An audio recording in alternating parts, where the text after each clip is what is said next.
Assalamualaikum warahmatullahi wabarakatuh. Waalaikumsalam warahmatullahi wabarakatuh. Alhamdulillah hari ini saya hasil dari media Cakrawala TV ketemu dengan Pak Ajari Indramayu, Pak Haji, Pak Setia di ruangan khusus ini yang dingin. Mudah-mudahan hati kita juga dingin, pemirsa. Amin. Alhamdulillah. Untuk menindaklanjuti soal perkara mangrove dan air terjun buatan, mari pemirsa kita minta penjelasan dari Pak Ajari Indramayu. Tanggapannya seperti apa, penanganannya sampai di mana, terus waktunya sudah berapa lama Pak? Kasus dugaan tindak pidana korupsi. Mangga Pak. Terima kasih. Sebelumnya saya ucapkan selamat pagi pada seluruh masyarakat yang nanti mungkin ataupun menonton TV channel yang komandai ataupun yang diprakasai oleh Pak Hasim ini yang luar biasa sebagai media cakra bangsa ya. Semoga dengan adanya podcast ini bisa dikatakan podcast ini ya kan ataupun live TV ini tentu saja nanti akan meningkatkan kepercayaan masyarakat atau meningkatkan publik kepada Kejaksaan Indramayu terhadap proses penegakan hukum. Yang kedua tentu saja akan lebih banyak menonton ataupun melihat hasil-hasil karya dari Pak Hasim selaku mitra yang bersinergi dengan aparat hukum khususnya dengan Kejaksaan Indramayu. Baik, akan saya teruskan, akan saya sampaikan perihal pertanyaan-pertanyaan ataupun penjelasan. Yang pertama mangrove mengenai mangrove. Ya. Jadi bisa saya sampaikan untuk perkara mangrove yang ditangani oleh Kejaksaan Negeri Indramayu dari tahun 2020 sampai saat ini prosesnya masih berjalan dan telah memasuki tahap penyidikan. Tahap penyidikan ini dalam rangka untuk dapat menentukan siapa tersangkanya, kemudian berapa nilai kerugian negaranya, sehingga perkara ini nantinya akan dianggap komplit atau sempurna, terang benderang sehingga bisa dimajukan ke tahap selanjutnya yaitu tahap penuntutan. Nah, dalam tahap penyidikan ini kami masih menunggu hasil penghitungan kerugian negara yang kami ajukan ke BPK RI Pusat. Kapan tuh Pak pengajuannya? Pengajuan BPK ini kurang lebih hampir setahun ya kalau nggak salah ya. Surat kami yang kami awali mohon supaya dilakukan penghitungan kerugian negara ini sekira di bulan apa? Kalau nggak salah di bulan-bulan pertengahan 2022 surat ini. Nah, kami sudah ajukan surat penghitungan kerugian negara. Namun dari BPK mereka melalui tahapan ataupun ada proses-proses sehingga mereka bisa menentukan ataupun melakukan proses penghitungan kerugian negara. Di antaranya mereka mohon supaya kita melakukan expose, kemudian mereka memohon dokumen-dokumen, dan yang terakhir mereka datang ke Kejaksaan Negeri Indramayu dengan tim yang telah ditunjuk untuk melakukan penghitungan negara dengan melakukan pengambilan keterangan oleh beberapa saksi dan juga melakukan on the spot ataupun survei ke lapangan mengenai pengadaan bibit tersebut.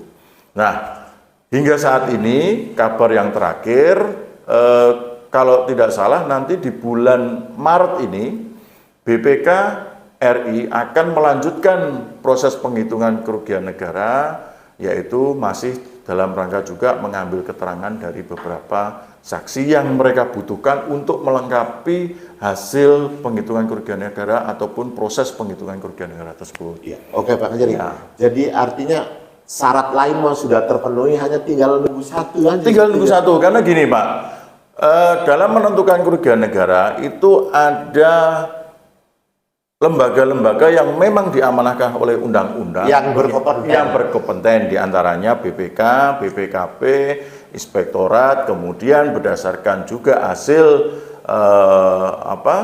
hasil putusan beberapa pengadilan negeri ataupun pengadilan tindak pidana tipikor yang kemudian dijadikan jurisprudensi, kita bisa sekarang juga mengambil ataupun menghitung kerugian negara berdasarkan dari audit yang dilakukan oleh pihak swasta, kan gitu. Nah, kebetulan kami mohon penghitungan kerugian negara dengan BPK. Jadi sebetulnya dengan kecepatan BPK juga itu sebetulnya juga membantu kami. Kami juga selalu secara kontinu menanyakan bagaimana ini prosesnya sampai di mana. Karena kami juga ada penilaian, Pak. Penilaian yang dilakukan baik oleh Kejaksaan Tinggi maupun Kejaksaan Agung dengan kecepatan dan ketepatan kita dalam proses penanganan perkara. Tetapi begini Pak Kejari, Iya. kalau ini Iya. BPK ini tidak mau mengeluarkan hasil auditnya, Iya. bagaimana langkah Pak Kejari ini? Untuk saat ini, ya kan, BPK masih konsisten terus mengambil keterangan, melakukan pemeriksaan. Ini tandanya kalau bagi saya dia sedang berusaha untuk mencari. Nah, bila mana nanti mereka pada endingnya kemudian membuat kesimpulan, mereka tidak ataupun tidak menemukan kerugian negara ataupun karena dengan beberapa alasan mereka sehingga tidak bisa melakukan penghitungan yang secara lengkap, kami juga tidak putus asa ataupun tidak hilang jalan, tidak berhenti di situ. Kami bisa melakukan mungkin dengan minta audit eksternal yang tidak menggunakan BPK. Berarti ada solusi lain. Ada solusinya. Wih, mantap. Luar biasa. Gitu. Ada penghitung pembanding. Itulah pemirsa untuk sementara ini kan di kasus mangrove, mudah-mudahan pemirsa juga memahami apa yang dipaparkan oleh Pak Kejari. Ya. Nah, yang kedua soal kasus air terjun buatan yang baru-baru yang kali mangrove ini udah cukup ya? Ya, udah cukup ini ya? cukup pemirsa. Semoga memahami apa yang dipaparkan oleh Pak Haji kan, artinya bahwa kasus yang sedang ditangani ini bukan mangkrak, tapi berjalan, masih berjalan. Iya, Pak Haji menunggu hasil audit BPK. Nah, kalaupun BPK juga tidak mau mengeluarkan hasil auditnya, maka ada solusi lain yang tadi dijelaskan oleh Pak Kejari kan. Mohon pihak BPK juga ya serius agar membantu mempermudah proses hukum. Karena proses penegakan hukum ini tidak selesai hanya kita lakukan kita saja, tapi kita harus ada ornamen ataupun instansi lain yang ikut juga mendukung prosesnya, diantaranya ya mereka itu. Nah, yang kedua nih, kelihatannya yang kedua mah di tahap 5 itu kayak kasus korupsi di air terjun buatan, nilai 14, berapa? Hampir 15 M ya kalau nggak salah. Iya, hampir 15 terkoreksi 14. Iya, jadi itu mungkin 14,7. Ya, pokoknya 15 M lah kan itu. Nah, ini mungkin dalam proses waktu berbeda, Pak. Kalau kasus mangrove kan dari tahun 2020 nih. Nah, sekarang nih dari kapan nih mulai proses dilakukan nih Pak soal dugaan korupsi pada air terjun buatan? Kalau untuk air terjun buatan ataupun mangrove tahap kelima tahun 2019 itu prosesnya telah kita umumkan ke publik kemarin. Kita juga mengundang, mohon maaf kemarin mungkin karena kita belum tahu ataupun apa, jadi memang tidak semua kita pada waktu kita publikasi oleh media itu telah kita umumkan peningkatan status dari proses penyelidikan ke proses penyidikan terhadap kasus mangrove itu pada bulan Februari tahun 2023. Dan proses tersebut tentu saja telah kita laporkan juga ke pimpinan karena itu menjadi prestasi juga bagi kita dalam setahun ini bisa melakukan pengungkapan perkara tindak pidana korupsi.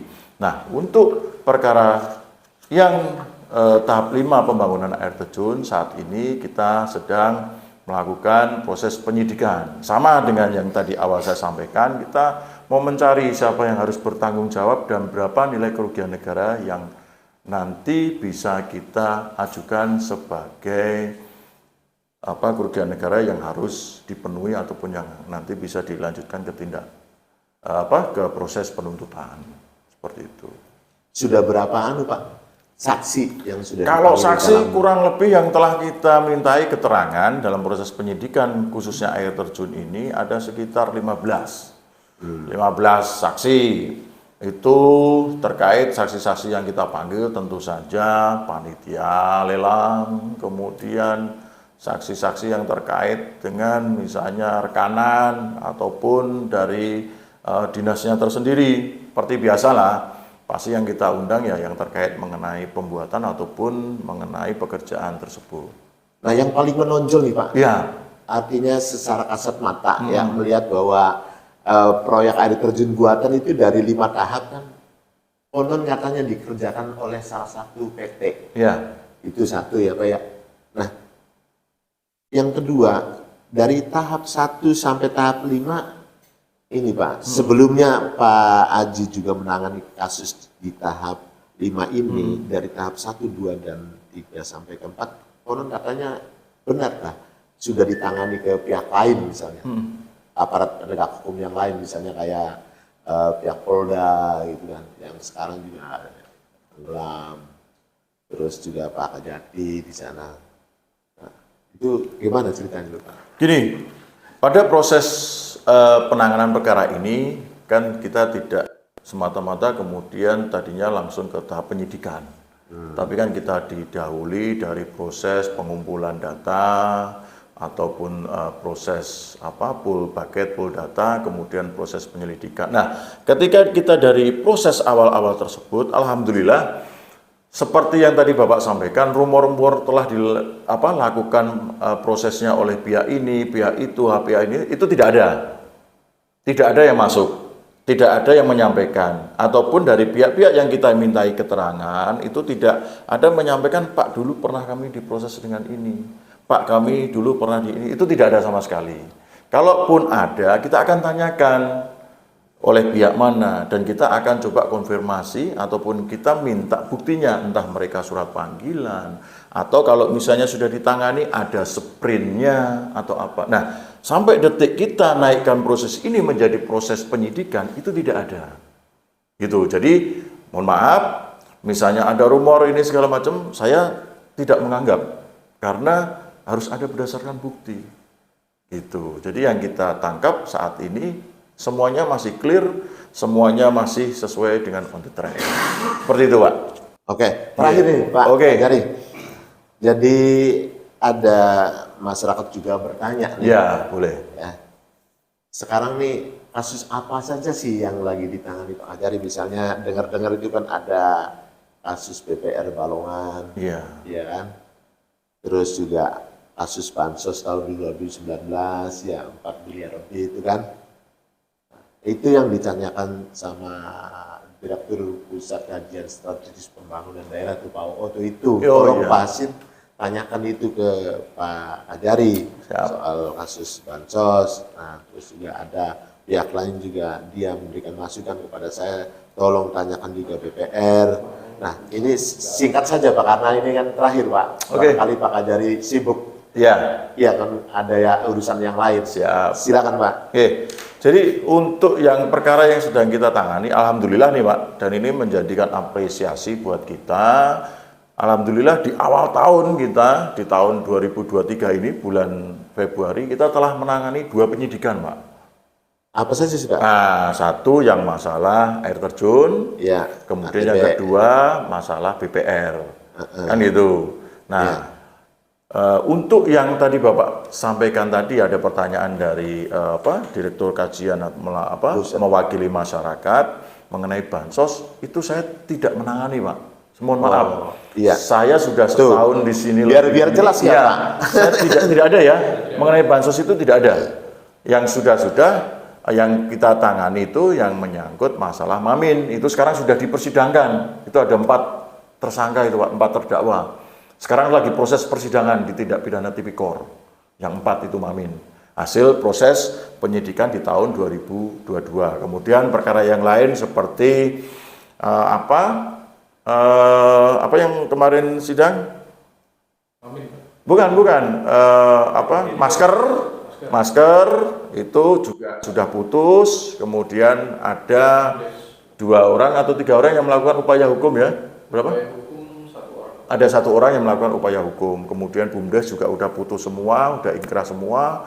Kemudian yang masalah e-warung yang mantan camat itu juga sudah putus semua, dan alhamdulillah karena tahun kemarin Pak untuk penuntutan kita ada 11 penuntutan, dan alhamdulillah pada akhir tahun 2022 kami mendapatkan apresiasi dari Kejaksaan Tinggi Jawa Barat sebagai nomor 2 penanganan tindak pidana korupsi di Jawa Barat. Di Jawa Barat. Oke, terima kasih. Ya, sebelum ditutup, saya juga mau menyampaikan pesan. Apa lagi, Pak? Saya Silakan. sampaikan kepada seluruh masyarakat agar jangan sampai tertipu. Bila mana ada pihak-pihak yang mengatasnamakan bisa membantu, bisa menyelesaikan, ataupun bisa melakukan perdamaian-damaian dengan kejaksaan terhadap perkara-perkara yang sedang kita tangani. Karena ini tidak main-main, Pak ya. Iya, karena ini tidak main-main. Karena Pak apa? Ajari akan bekerja secara serius. Saya akan bekerja secara serius dan profesional karena banyak sekali nama-nama kita ataupun pekerjaan kita yang dimanfaatkan oleh pihak-pihak yang mempunyai kepentingan sehingga banyak masyarakat yang dirugikan. Betul. Jadi saya harapkan masyarakat yang menonton ini bila mana menemui ada pihak-pihak yang menjanjikan ataupun menyampaikan hal-hal yang kiranya mengatasnamakan kejaksaan, segera lapor ke kami, nanti segera kita tindak lanjuti, mungkin bisa kita